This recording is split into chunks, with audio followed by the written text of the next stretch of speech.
was on the fiscal transactions for the month of October 2012. And again, that was an item that I pulled. So normally the way this board has functioned is we make a motion and have a second prior to discussion, which of course I don't agree with. I think we need to have discussion and then get to the motions. But for now, until we formally maybe change that procedure to allow more discussion, I would look for a motion on the fiscal transactions for the month of October 2012. I have some questions that I would like to ask on that. So moved. Okay, motion by Mr. Lawrence. Second. Second by Mrs. Mayo.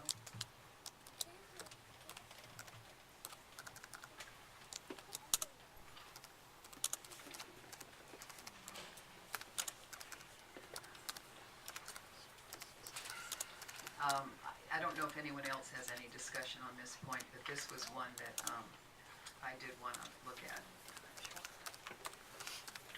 A few questions that I had on this particular issue were on just certain pages, and they're quick questions to Mr. Richards, if I can maybe get answers on that. Would you advise which document you want to refer to? Yes, the attached October 2012, the warrants. It's a long report, and I've just simply pulled out 3 pages, and I'm going to reference those pages for you and just highlight a couple things and catch you totally by surprise. So on the 2012 warrant report, it's on page 43, and I'm just asking a question because this is an issue that has come to my attention from a number of staff folks over the last 2 years. And it's down on one of the particular warrants that's down 234555, for example. It's Anna Caroni, and I'm highlighting this one because it says overpayment adjustment. And one of the questions that I have is over the past couple of years from both classified and certificated folks, I've had a number of questions around overpayments and adjustments.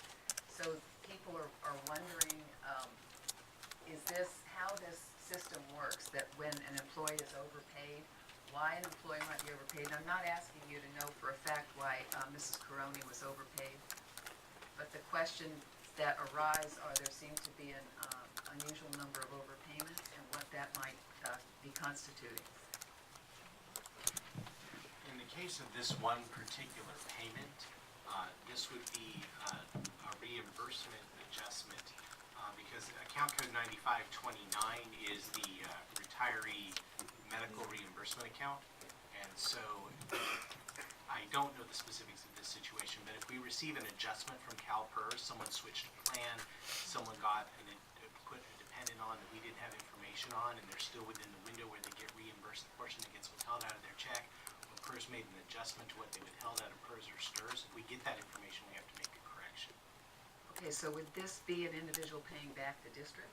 No, in this case, it's the district paying the individual. This is the accounts payable warrant register. Okay, so this is never going to reflect, because that's the question I had around why is there an overpayment from community members asking this and employees. This is not going to be a question where it's the individual paying back the district. Well, in some cases, an overpayment adjustment, if it was hitting a salary account, it would be something different. There could be a situation, for example, if somebody had been out on a portion of an unpaid leave and they got their check and they didn't want to turn around and pay us later, we might cancel their warrant and issue a corrected warrant for the right number of days or right number of hours, and that would show up as a correction warrant. But that would be adjusting the salary account. That would show up as a payroll adjustment.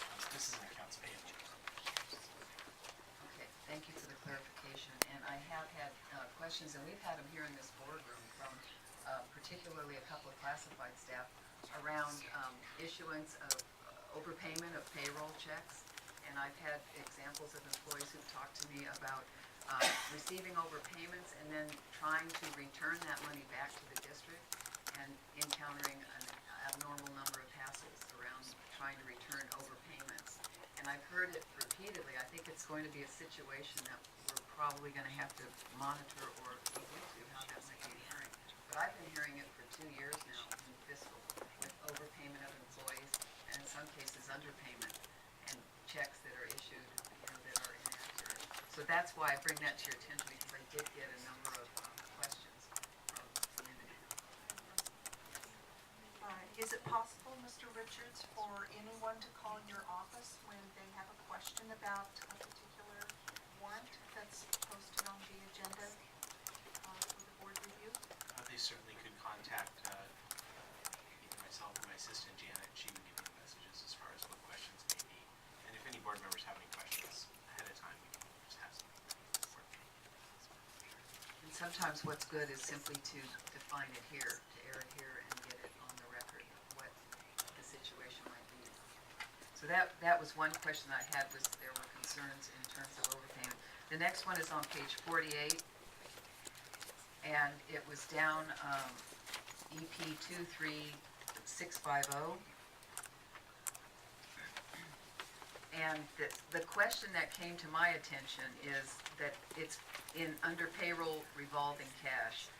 It's, the question I've been asked to ask is, does payroll have cash on hand? Was this a reversal entry? Does payroll have cash on hand? Payroll does not keep cash on hand. However, we do have a revolving check, basically a manual warrant checkbook. So if there is an error on a payroll check, we have an account that we can make those corrections and then post them into the system during the next regular run, so that all of their year-to-date accumulators are correct. But that way we can expeditiously correct any errors in a payroll run if it's a single warrant or a second warrant, as opposed to trying to run through an entire system process just to create one or two warrants. It is used periodically, yes. Thank you, and I'm really just But it's seeking- not cash, it's just, Okay. it's an actual checkbook. Okay, thank you. I'm just seeking answers here so that the public can be informed about that one. The last one is on page 55, and it's a series of about 8 or so entries, and all of them say Wells Fargo Bank. And it's sort of in the center of that page. And there are projects listed, but there is no information about what those projects might be. So questions came to me around, why do we have Wells Fargo Bank with, are they perhaps for unapproved vendors, or what are these projects? Are these for approved vendors? Why Yes, is actually, there a they're list? directly related to the SunPower warrants immediately above them.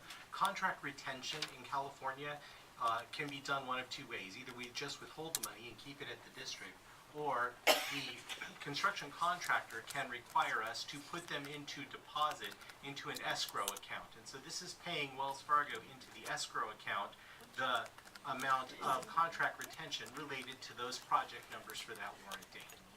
Okay, thank you. All I'm seeking is information, so thank you, Mr. Richards. That answers the questions that I have.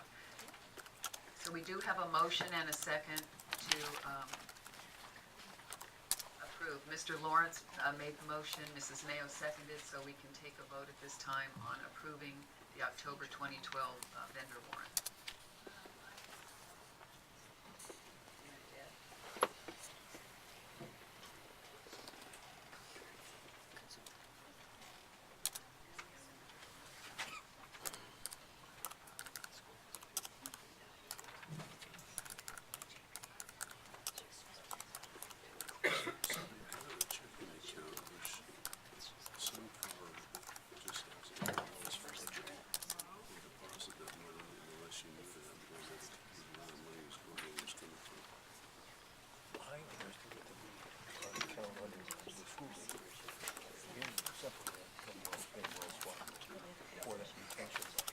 Motion by Mr. Lawrence, second by Mrs. Mayo. Is Mrs. Mayo on?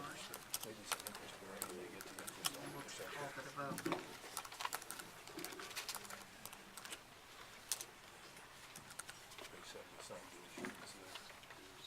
Just be nice if they delivered it in some fashion. Mr.